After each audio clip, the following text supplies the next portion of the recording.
Hello, Facebook family. Happy Sunday. Welcome to day 8 of our 12 days of gift giveaways. Let's start today off with an introduction. Just imagine if your dreams at 16 and 18 had its very own personal career coach. Literally, that's what I am for students nationwide.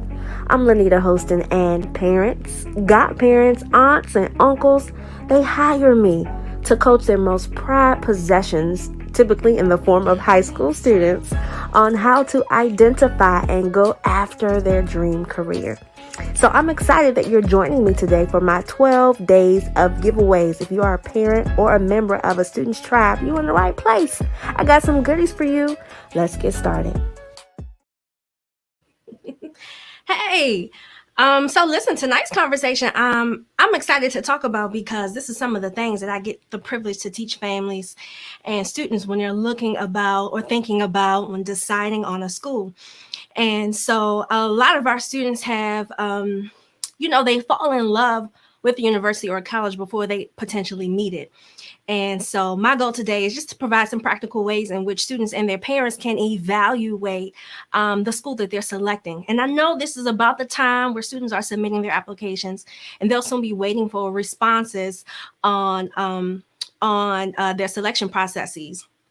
So listen, when I was in my senior year, my dream school was Hampton University.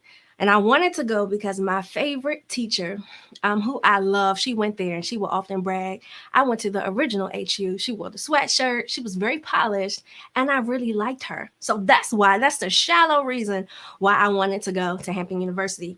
And I remember I had compiled my list of schools, and I think it was Hampton, Howard, Syracuse.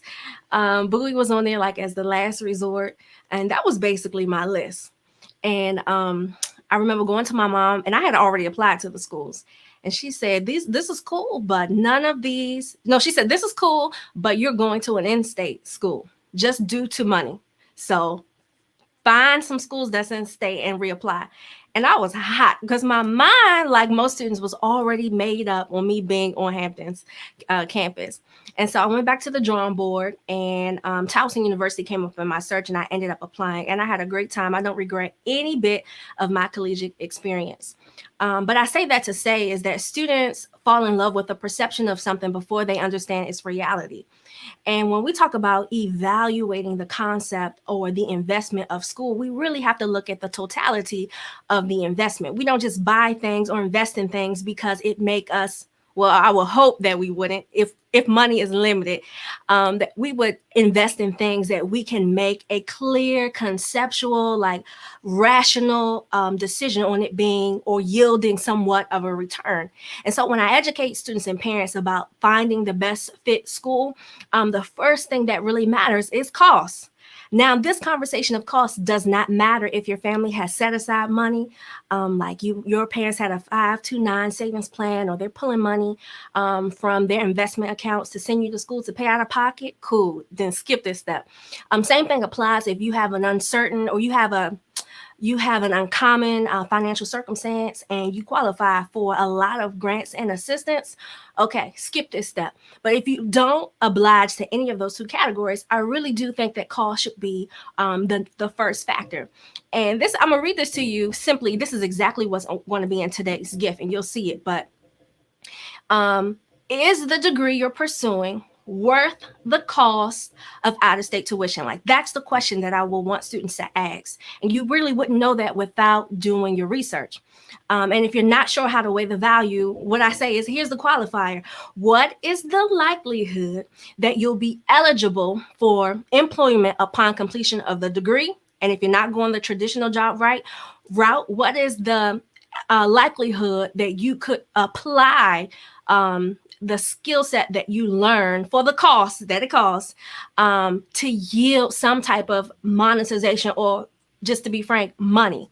What is going to be the rate of return for what you're studying? And when I was reading Debt Free Degree, which is one of the list of books that I highly suggested that both parents and students read before they graduate high school, preferably if you can listen to the audiobook, I'd highly encourage it.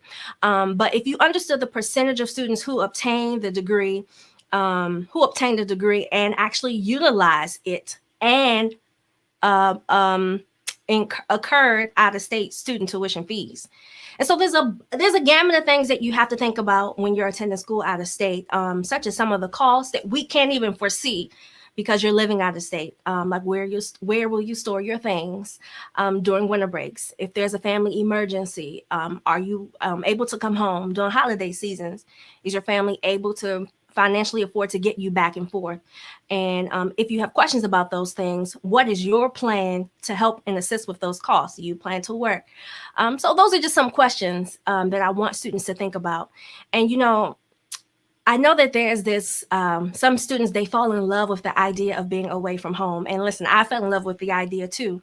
But let's apply some practicality and some realistic concepts to you wanting to be away. Another thing I'd ask students to think about is, what is the end goal of your profession?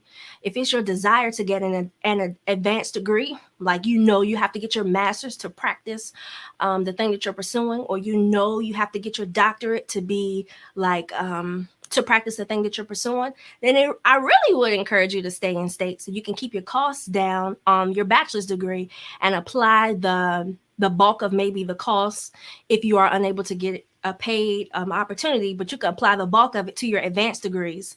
So I would load up on the tail end than I would the front end. It's the tail end, your advanced degrees, that will have more weight. And so just thinking strategically about all of those things so we are not robbing Peter to pay Paul to get somewhere that doesn't exist. And I think the way that parents get ahead of this is having these conversations early. So before a student falls in love with perception of a university, like exposing them, like having clear conversations with them about money, the cost of things, like having them add up the value of what these things cost so that they can make a rational and informed decision when it is time for them to choose a school. It's really difficult to change their mind, to sway them, to bend them when they're in their senior year. But as they are in 8th grade and 9th grade, you having these conversations with them, show them the numbers. You all can go to the school's website, take the 4-year tuition rate or the year's tuition rate and multiply it times 4. And that's if the rate doesn't increase by the time that they get to that point. But the goal is to expose them very early about how much things cost and then the value that they want to get out of it. And so when we talk about things to consider, I just wanted to drop that in your spirit, like let that sizzle in your spirit, like Country Wayne says, so that you all can be thinking about college holistically. So for those of you who are joining live, tell me, what were your dream schools?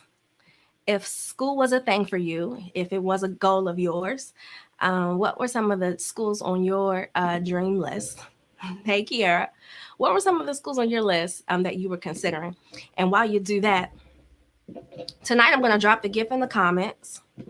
And you can click on the GIF. You guys know the routine. Click on the link. That's where you can access the GIF. You leave your email address.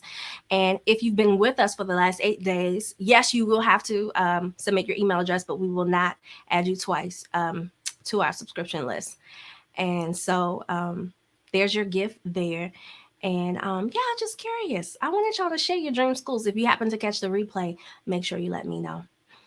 All right, so there's our list of some of the things I just want you to think about as you're considering schools that may be out of state.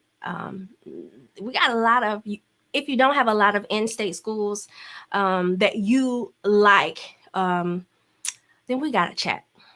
Maybe we can jump on a consultation call, and then I can help you and your student out. So if we don't have any questions or comments tonight, I'm going to hop off. Thank you for joining today's day 8 of our 12 days of gift giveaways. We have just 4 days left as we get closer to Christmas Eve. And I pray that you and your family are well. I will see you tomorrow at 8 p.m. Eastern Standard Time sharp. Bye.